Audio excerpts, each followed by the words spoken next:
来自上海的黄义成，出生于1996年，毕业于北京大学中文系。2年前，中国爆发了大规模的白纸运动。当时人在上海参与抗议的黄义成，混乱中侥幸逃过了公安的追捕，并于去年3月底成功逃往德国。今年9月初，我有幸在柏林采访到他，分享关于他的一些经历，对于中国民主化的一些思考。他每10分钟就会听到一个女人的尖叫，因为他每10分钟就会把最前面的那个女生给抓走，就是他知道会被抓，但他还是决定站在最前面。他就这样把我从那个地上像个狗一样拖走了。毕竟就上海人还是不太愿意就是永远的离开嘛，没有正义可言的这种经济发展带来的就是中国人道德的一种败坏吧。然后中国人只追求金钱，然后不再追求正义，不再追求人权，变成全世界都厌恶的这样的一个政权。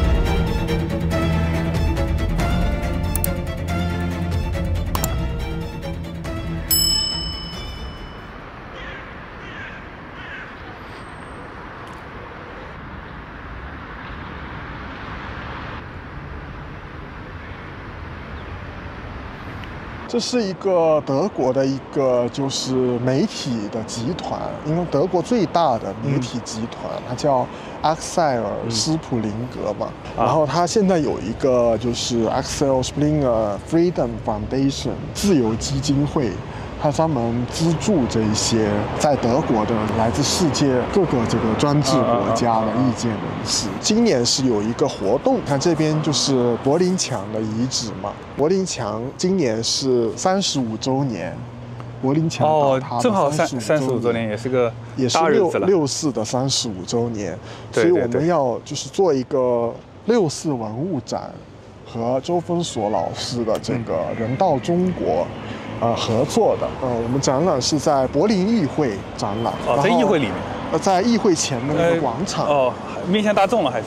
对，我们就是要告诉德国的社会，柏林墙的倒塌跟中国是有关系的。这个是它的柏林墙的遗址嘛？对。然后原来是这一条街，整个就是这条街的中间就是柏林墙。对，这边是东柏林的建筑，然后这里是这边是西柏林的建筑。对，就原来它这里就会有很多的瞭望塔如果说有东柏林的人翻墙过来，那很可能就会被杀掉。它原来德语里有一个名字，但是我一时想不起来，好像叫做“死亡的这个街道”，就很多的人从这个窗户这样翻过来，想要投奔到西方，所以这是一个很有历史意义的一个地方。今天这个采访主要是聊这个展览的计划，还是聊什么？主要聊就是关于中国的意见人士。然后呢，关于这个白纸运动，这个6·4它是1980年代末，整个世界范围内，或者是整个欧亚大陆上的一个整体性的一个战争。苏联也好，东欧也好，中国还是其他的共产主义国家。都对这个共产主义产生了质疑，全世界在这个专制的国家内都走上街头。然后1989年6月4号，中共那个镇压示威的同一天呢，就是在波兰就民主化了，波兰的团结工会赢得了那个大选。这个是一个全球性的没有硝烟的战争。唯一的区别就是说，在德国是人民的力量压倒了政府的力量。而在中国呢，是政权的力量压倒了人民的力量。过去的35年当中，这个政权的力量变得越来越强大。你如果把习近平时代和江湖的时代比较的话，觉得习近平时代中国人权力是更加少，中国人的自由是更加少了。经济越发展，中国人就越卑贱。就中国在这个世界上的地位是越来越高，中国的政府或者是中国的领导人在世界上说话越来越掷地有声，但是中国人在世界上的地位是越来越低。我觉得这个历史是很悲哀的。包括我，还有周峰所老师，还有其他的一些意见人士，我们就想要通过这样一个活动来告诉德国人，柏林墙倒塌的这个历史当中，中国人其实是有一份功劳的。89年，它最重要的一个城市就是莱比锡，每个礼拜一到莱比锡的这个教堂前面抗议，每个礼拜一都抗议一次。然后当时他们举的那个标志是一个汉字的民主，居然举汉字。64以后，然后北京的这个镇压，波兰的民主化，给到这个东欧，包括东德、波兰、捷克、罗马尼亚、俄罗斯等等的所有的东欧国家一个非常大的压力。我们不能够像中国共产党那样对示威者开枪。如果说这个政府开枪，那么他就可以把它镇压掉；如果不开枪，那么示威的人就会越来越多，越来越多，越来越多，观念就变化，社会观念变化后，这个政府就倒掉了。1989年在东欧发生的事情，就是每到这个柏林墙倒塌的这个时候啊，尤其是逢5的这个数字呢，就柏林会有非常多的这个活动来纪念，这是对于德国历史来说是很重要的。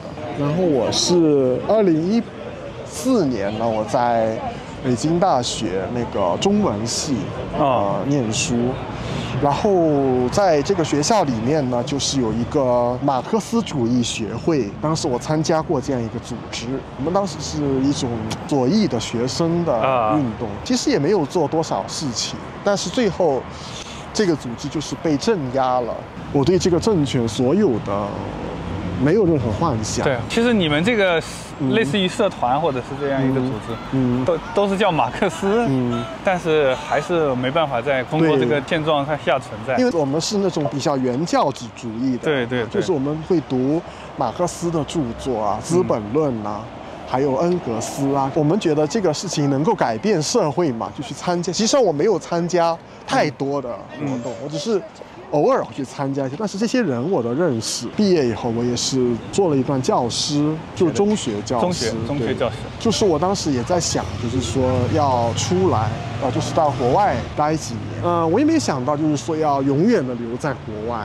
毕竟就上海人还是不太愿意，就是永远的离开嘛。后来就是想要申请到国外来念一个书。到2022年呢，上海封城了，使馆也全部封掉，磨了将近1年都没有把这个签证做出来。申请签证的过程当中，就发生了很多事情。上海封城就是被封在家里将近3个月啊，然后没有东西吃，没有办法看病。你当时是什么状态？当时你是一个人住还是跟家里人住？封城之前的时候，我跟我妈住在一起了。有没有囤一些物资呢？你囤的再多都不够，因为你要关2个月到3个月。他就是骗我们嘛，政府说我要封你3天，已经知道不可能只封3天。但当时就想说应该是1周或者2周，后来就是再也没有结束了，新闻就全是假的。4月1号开始全城开始封嘛，然后到4月中的时候，就新闻联播说上海人已经可以上街买菜了。然后他拍的那个场景就是我家楼下的那个菜场，然后那个菜场根本就是没有人。那是以前的画面吗？他是请了一些演员嘛，哇，请了一些演员到那个菜场里去蒸包子。然后摆了一些蔬菜啊、肉啊，就新闻联播就是派摄制组来拍，然后就再找一些街道办的一些党员或者一些基层的干部去表演这个菜场里的买菜的人，然后就拍下来后放在这个新闻联播上说，上海人已经可以去菜场买菜了。实际上没有人可以离开那个自己的那个楼，但是上海人有2000多万，对吧？对，那绝大多数中国人都会有1-2个在上海的朋友，是，所以他说这样的假话，他是很容易被拆穿的。你发个微信问一问在上海的朋友，你们是不是可以出门了？这个谎言不是就被拆穿了吗？政府就是说我就是要骗你们，看你们怎么样啊！他已经完全没有任何廉耻之心了，然后就是抢菜，想尽各种办法。如果你有关系的话，找你的关系来给你送点菜；那没有关系的人就没有菜。然后一直到6月1号就解封了，政府也是说我们从来没有封过上海，1天都没有封过。就是你会越来越对这个政府会越来越愤怒。解封了以后，然后就是我赶紧就出门，然后那个时候就记得上海的市中心的马路牙子上，全部坐的都是外国人，互相就是告别，就很多外国人就想要走了，因为实在是太恐怖了隔3差5的就封一封，不停的做核酸。对，那个时候周期是多长？3天要做1次。但反正是有一次我可能是5天或者6天没有做核酸，然后我的那个手机就不停的被那个街道打电话，从早打到晚。它真的是有非常多的人力来做这个，就是逼迫你去做核酸。这段时间你的想法上有什么变化吗？就想赶紧离开这个国家，然后就是一直等那个签证，那个心情非常的焦虑。当中有一段时间就是说到其他地方去旅游，但那个时候旅游也是非常寸步难行。到11月就是贵州大巴事件，后来就发生那个乌鲁木齐火灾。那乌鲁木齐火灾的时候，我也不知道会怎么样。我们往这里左转，然后我们去看一下那个查理检查站。行，我给你介绍一下，就是说这个是弗里德里希大街，就是腓特烈大街，它是柏林南北向的这个，就有点像我们北京那个中轴线，就是前门到这个天安门那种。然后这一边我们现在处的这个地方都是原来的东柏林。继续讲了，就是说，那乌鲁木齐火灾的时候，我其实已经整个人都心死了，我已经不想再关心这个国家的任何的事情。很神奇的就发生了那个白纸运动。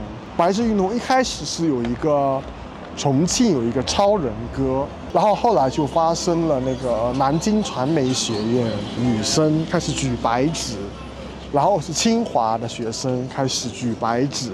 11月26号晚上，应该是11月27号凌晨，上海乌鲁木齐中路就发生了白纸运动，他们喊这个习近平下台，共产党下台。我觉得这个太伟大了，就是这就是我们当时的心声。我觉得他们能够把这个话讲出来，真的很了不起。因为为什么会有清零政策，就是习近平的一种独裁才会有这样的政策。这个运动就是表达了我的心声，然后我就觉得应该要去支持一下这个运动。那我知道这个很危险，跟一个朋友就是决定一起去参与。然后当时就拿了一个蜡烛。当时你们会获得一些那种准确的聚集的地方或者是什么？没有是吧？完全是就是李老师，就是因为李老师啊，然后我就是去乌鲁木齐中路和安福路的路口，5点多到那里，然后那个地方就聚集了很多人，每个人都知道那里发生了什么，就大家装作我只是路过。5点到6点多就开始清场了。我可以介绍一下，就这个前面这个就是查理检查站，有那个照片的地方就查理检查站。对，我们这一边就是东柏林，然后就是他们就是排成一个阵型，大概20乘20的，然后就把示威者往这个东西南北4个方向推。然后那个时候我可能是往西赶了，我就想继续回到乌鲁木齐路，然后我就在乌鲁木齐路往南的下一个路口，那个路口叫五原路。那五原路呢，就是发生这个示威者和警察对峙的这种场面。就你看那个上面那个牌子，它是有那个英语、俄语，还有法语，还有德语。上面写的就是你已经进入了美国区域，不可以携带武器嘛。然后就是这里就是那个 US Army Checkpoint， 就是这个是美军检查站，在这里设了一个检查站，然后往前走就是美国所属的美国管理的西柏林，然后这一边就是那个苏联的东柏林。所以我觉得这个城市它有很多历史。然后这边就是说你要离开这个美国区了。你觉得这个东西柏林这个柏林墙的象征跟我们现在中国这个状态有什么联系吗？其实我觉得是不是这个有很多相似之处。对，是不是这个防火墙？我觉得可能有点类似于这种柏林墙的这种感觉。我觉得，就是人都想要自由嘛。我觉得1989年中国人错失了一个机会，就走向民主的一个机会。本来我们应该像这个东德人一样，就是要民主化。中国人错失了一个很好的机会，然后中国开始了这种没有正义可言的这种经济发展，带来的就是中国人道德的一种败坏吧。然后中国人只追求金钱，然后不再追求那个正义，不再追求人权，然后变成全世界都厌恶的这样的一个政权。柏林呢，就想到那个颐和园，就是娄烨的颐和园，他们就是看到当时柏林的人为了庆祝这个柏林墙倒塌，他们极度的兴奋喜悦，他们人生当中最开心的一天。对于那个流亡者来说，就是不属于他们，就是属于德国人，不属于中国人，而且那种反差会更大。所以最后那个人就是选择在柏林跳楼了。我非常喜欢这个电影，我也看了很多遍。我们先走过这一段再讲。柏林是有欧洲现代史所有的地层都在柏林，因为柏林有最黑暗的历史，有这个纳粹的历史，有犹太人种族灭绝的历史，也有这个东德秘密警察的历史。每一个房子都有故事，都有很多为了民主而牺牲的人的故事，或者是在投奔那个西方的路上被杀害的人，在这个城市里都有他的痕迹。然后呢，我就讲到乌鲁木齐中路，然后在乌鲁木齐中路和五原路，就是我被警察驱赶以后，我到了的这个位置，然后有很多的示威者和这个警察在对峙，然后这个就是发生的那个很有名的一幕，就是有一个警察对指着这个示威的人说：“我就是看不惯你们这些人民群众。”我只是看不惯你们这些人民群众。我就看到那个示威的前排的人呢，都是女的。然后有一个女的举了一张巨大的白纸，我可以给你看一下这张照片啊，就是这一张。这个警察就是说这个。我就是看不惯你们这些人民群众的，然后这里有一个女的，就是举了一个白纸，就是跟他对峙。这个警察非常高，1.8米多，然后非常有肌肉，一看就是那种经常在健身的那种警察。那一整天的镇压都是他一线指挥的，还有呢，就是那个池花哥也是他抓的。那天那是个白天，那个池花哥，那个池花哥是在人群聚集到现场之前就被抓走了。也是你们当天，你们那天晚上11月27号了嘛？其实整个抓人都是在11月27号，因为是11月26号他们没准备好，应该他们可能没准备好。不是没准备，就是说他们一开始那个警察没有抓他，他们就是在那里摆一些蜡烛。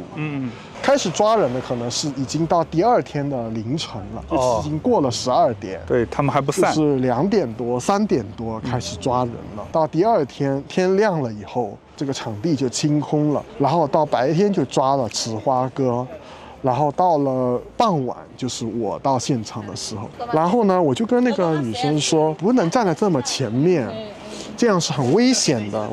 她说我已经不管了，他们要抓就抓吧。最后他有没有逃离现场？肯定被抓走，因为你在最前排的人是一定会被抓的。就是他知道会被抓，但他还是决定站在最前面。对，需要很大的勇气啊。所以我不敢站在最前面，我都是站在第4排、第5排。因为我不想被他抓走。这个就是柏林墙，对。墙是61年修的吗？对，然后这个红色的这个圈子里就是墙的西柏林。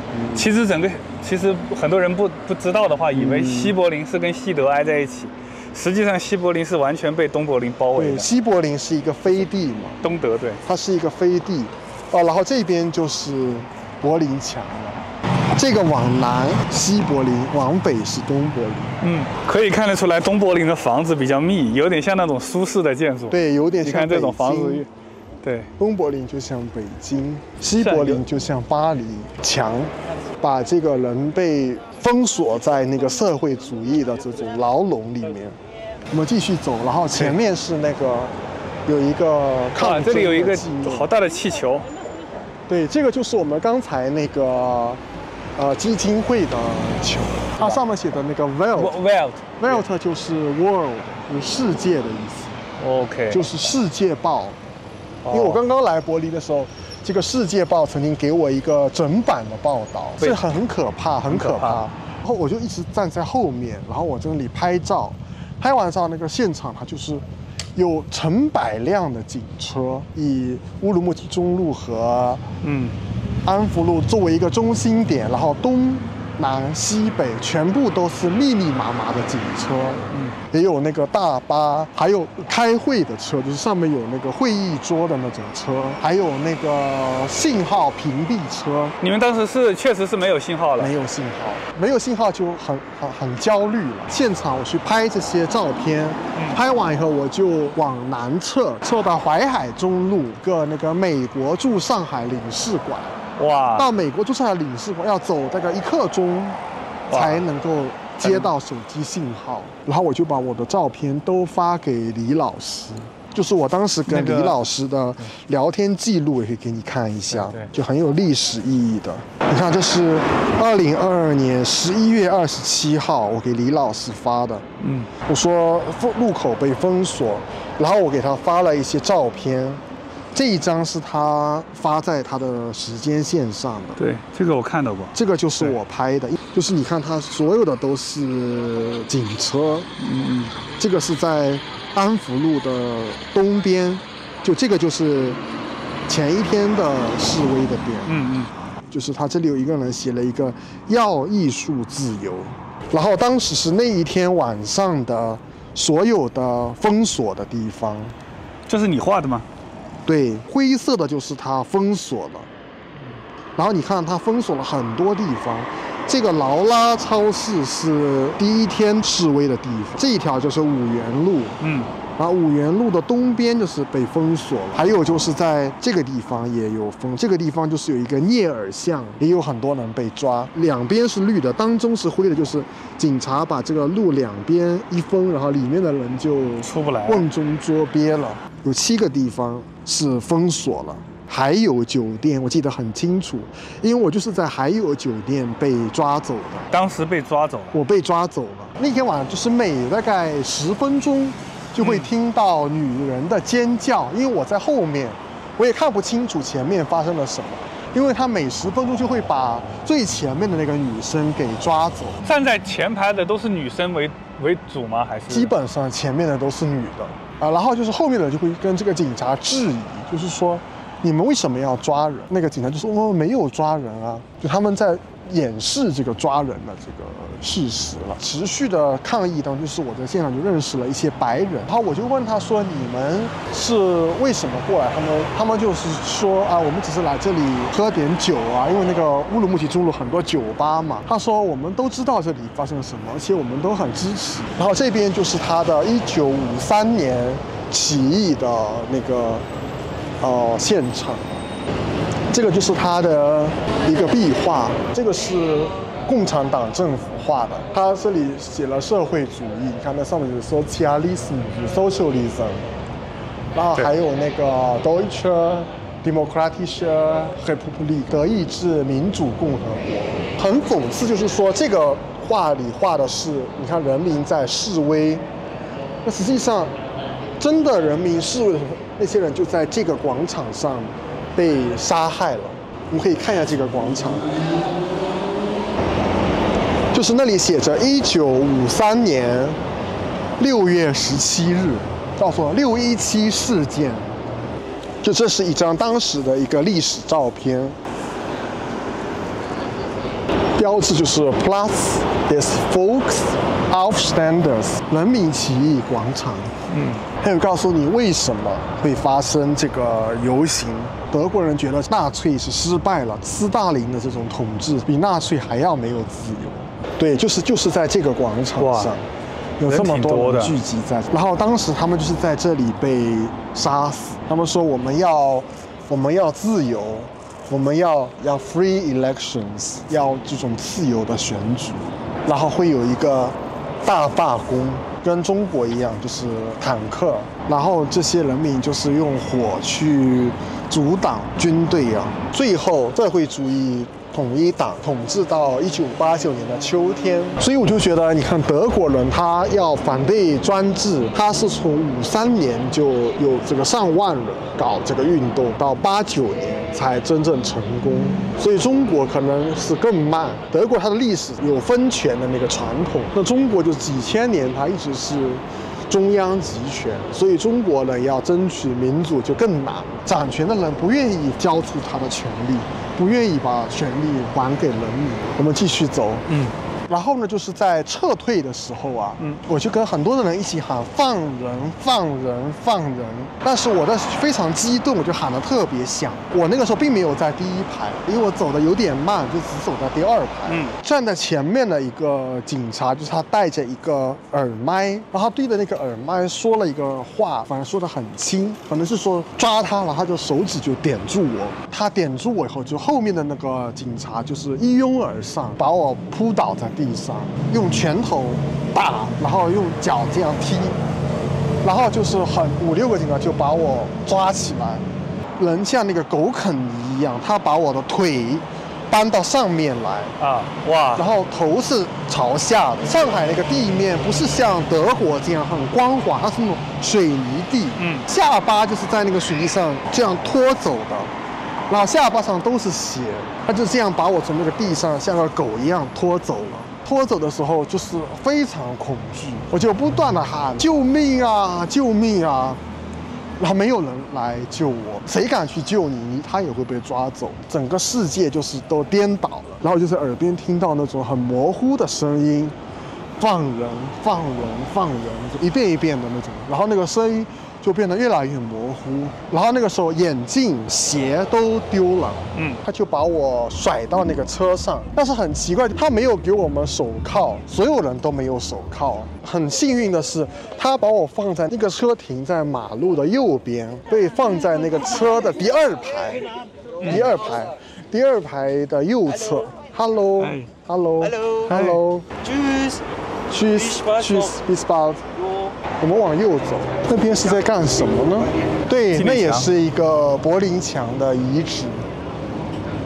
那个就是波茨坦广场。我们现在这边还是东柏林。我们今天就是沿着这个墙走的。然后呢，就是讲到被抓上车以后，然后这个女生呢，就是装作没听懂他的话，然后呢，这个非常肌肉的这个就说你他妈听不懂中国话是不是？听到这句话，他就开始非常暴烈的扇那个女的，就是左右开弓，啪啪啪啪。车的下面就有一个人隔着那个玻璃在拍他打这个女的，发现有人在拍，他就刷一下把那个窗帘拉上，他就继续不断的扇这个女的。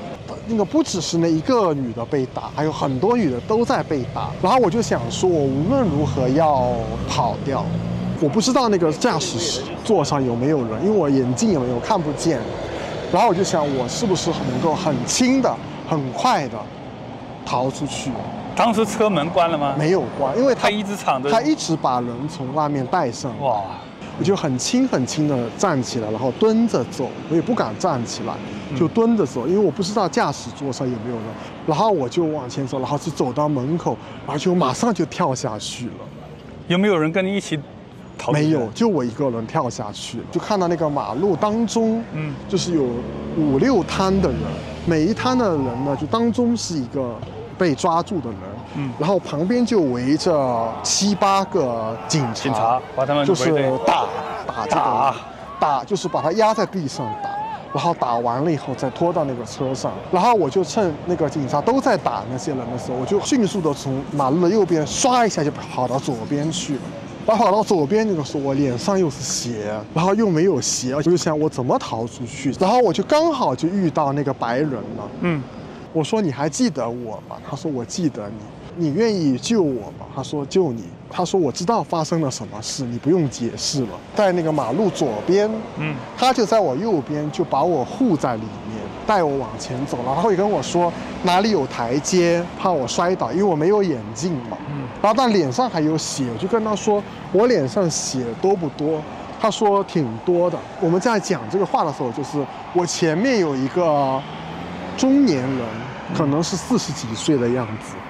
他是懂英文的，他就转过头来，他把自己戴过的那个口罩解下来给我，把这口罩戴上，你就血就遮住了。一个中国的中年男人，这个就是欧洲遇害的犹太人的纪念碑。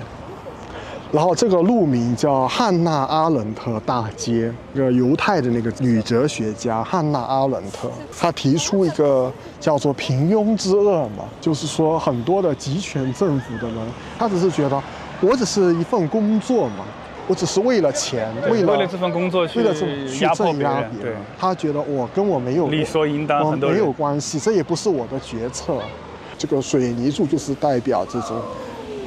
死难的犹太人的这个墓碑，我们可以在里面走一走，戴上那个前面那个男的给我的口罩，我就往前走，一直走到常熟路。常熟路然后就是左拐，这个白人就说你已经安全了，我要回去找我的朋友了。我就跟他就告别了，打了一个出租。回家以后，我妈就吓坏了，因为那个时候我脸上都是血，然后我眼镜、鞋都没有了。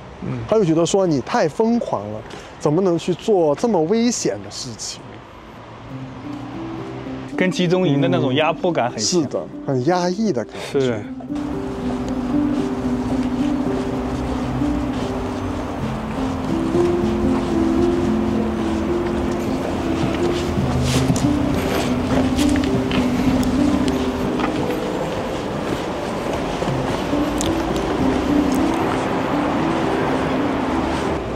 就是说德国有这么多黑暗的历史，但是他们已经可以面对了，已经成为一个过去了。但是中国的这个黑暗仍然是现在进行时，因为中国的政府到现在他不能面对，从这个共产党的起源他就不能面对，实际上是一个外来的，它不是中国人的选择，它是苏联入侵的一个结果。每一个历史都比德国更加黑暗，包括这些大跃进啊、大饥荒啊、文革，还有6·4都不能讲，还有白纸运动，还有这个防疫清零的运动都不能讲。中国的黑暗仍然在继续，我们每天都要面对的一种不正义的政权。就是说后来，然后我就打车就回家了。然后那天我躺在床上就是完全睡不着。然后我大概凌晨3点钟我就打电话给 RFA 了，就是我那拿人的记者叫王允，因为就是我们之前那个大巴上也有摄像头，也有一些特务在用那个手机在拍我们，所以我就知道肯定我是被拍下来了。我就觉得可能他们会上门把我抓走，抓走之前我要把这个事情说出来，我不希望就是说完全没有任何痕迹的就消失了。然后我就把这个事情就说给这个王允，然后他第2天就把这个我的采访就放出来。他问我说可不可以变声，然后放到油管上。我说不行，因为我说话就是比较慢，所以说我怕还是会被识别。我说你可以用化名，然后用文字来报道，用小陈吧，因为我不是叫奕晨，然后奕晨那个陈就有点像陈。然后最后就用这个陈先生这个名字发在那个自由亚洲上，因为那个时候上海实在抓了太多人，连续2天都抓了2个大巴的人，我想200人是至少，但他要审这么多人，已经是需要很多人力。后来就没有上门来抓我，后来这个运动就结束了，就没有后续了。完全没有人想到，12月7号取消这个清零了，再过了1周，就是所有的场所都不要核酸了，不想待在上海，跑到云南去住了很长一段，然后再等那个签证。然后一直等到2023年3月底的时候，我才拿到签证。我那时候还觉得是不是说海关会不会把我拦住？我是当时办了一个香港高才通，然后我就从西九龙高铁站进香港，然后再从香港机场离开中国。后来又发生了一个事情，那个报道的标题叫做"我被倒吊了起来"。在 RFA 听 RFA 说，政府要把这个报道里的这个陈先生给抓起来，就说这个人太猖狂了，又逃了。那个时候因为他们有太多的事情要处理，他就是糊弄了一下，他就到静安区去抓了一个97年的，真的抓了一个姓陈的人。叫陈嘉玲来交差，比我还小1岁。我听那个记者说，就是对他酷刑了，就是逼供他，就是要他供出来，就是说他就是这个，就是陈先生，就是这个陈先生。实际上他什么都不知道。对对对，有可能他是参加过白纸运动的，就真的是把他给做成一个冤案了。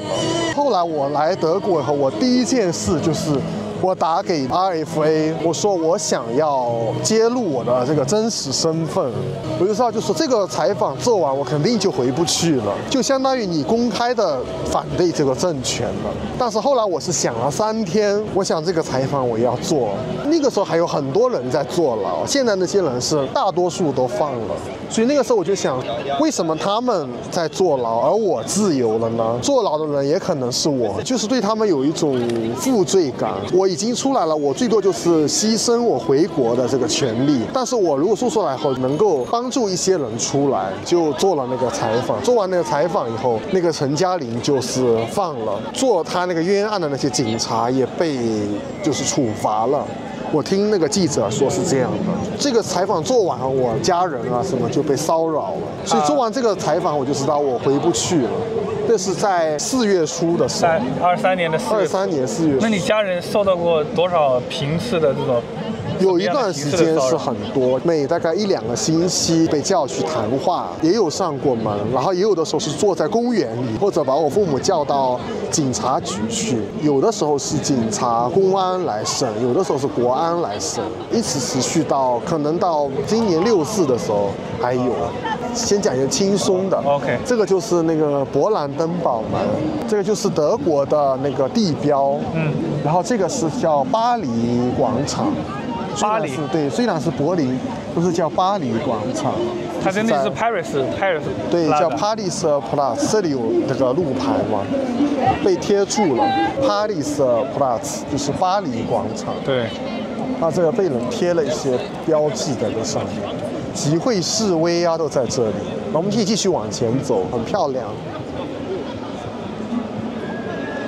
再讲讲就是我跟陈品茗的故事。去年我刚刚出来，然后做那些采访以后呢，那个时候陈品茗就是在推特上联系我，他说希望我把我拍的所有的白纸运动的照片、视频都发给他，然后我说可以，然后我发给他了，他就跟我说，他说他想要剪一个纪录片，我说你最好把这个纪录片剪完以后，你人出来以后再发表这个纪录片。他当时就是说，如果是按照我以前发表过的文章的话，我已经够被抓100次了。然后他说，在这个之前，我会是一个网络上的幽灵，我就是一个 Plato， 我不会用我的真名的。我说你不要想得太简单，之前写那些文章是因为你没出名，你什么随便写。你现在如果这个纪录片你发出来的话，你一下就出名了，出名了以后马上就会抓你。后来是去年白纸运动1周年，就2023年的11月27号，纪录片放到那个油管，我们就帮他转发。第2个星期他就失联了，哇！然后后来就是那些人权组织就说这个 Plato 的真名是陈品茗，被起诉了，被判刑了。白纸运动的话，就是说汉族人当中，他现在应该是我们最后一个仍然在坐牢的。广义的白纸运动，那还有方义龙，还有那个彭立发、志通桥或者白纸运动的这个政治犯。然后陈品茗那个电影的最后那个字幕里也有我的那个名字。我记得这个就是德国国会，对，国会纵火案，就是纳粹上台，就是在对，就是把这个烧了。他把这个楼烧，然后就实施了紧急状态，然后就是导致那个纳粹上台。流亡了，现在就是大概1年半左右。我一直没有闭嘴，就是说不管他是对我有很多的威胁，但是我没有觉得说我需要停止，我不想停止。今年的11月份的柏林墙倒塌的35周年纪念，我们也会有关于6·4运动、柏林墙倒塌，还有白纸运动，我们都会把它联系起来。能够带给德国的社会、德国的公众，能够更好地认识中共政权。中共政权不代表中国人民，就希望把这个信息传达给德国人民。因为中国人民在80、90年的时候跟东德人是一样的追求民主的，而且就是中国的民主是中国的名誉是启发了德国的命运 ，inspire 了他们。德国有很多的政治人物啊、媒体啊，还有 NGO 都是很愿意支持中国的民主运动，他们都非常愿意支持，帮我们去扩大这个声音，把我们介绍给德国的社会。我们是可以让德国人带入到这个语境，因为这是他们的历史。所以就是说到德国的那个难民庇护。